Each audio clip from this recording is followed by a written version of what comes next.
நம்மள ஆண்டுகிட்டு இருக்கிற ஒன்றிய அரசுக்கும் மாநில அரசுக்கும் நான் சொல்லணும்னு நினைக்கிறேன். நான் இங்க வளர்ச்சிக்கு எதிரானவெல்லாம் கிடையாது. ஏர்போர்ட்டே வரக்கூடாதுன்னு நான் சொல்லல, இந்த இடத்துல வரக்கூடாதுன்னு நான் சொல்றேன். இதை நான் சொல்லலன்னு வைங்களேன், இவன் வளர்ச்சிக்கு எதிரானவன் அப்படி இப்படின்னு சொல்லி ஒரு கதையை கட்டி ஆரம்பிச்சிருவாங்க.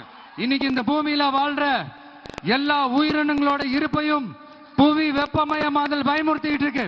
அதனுடைய ரிசல்ட் தான் ஒவ்வொரு வருஷமும் இந்த மழை காலத்துல வெள்ளத்துல சென்னை சிட்டி எப்படி தத்தளிச்சுக்கிட்டு இருக்கிறது நம்ம பாக்குறோம்.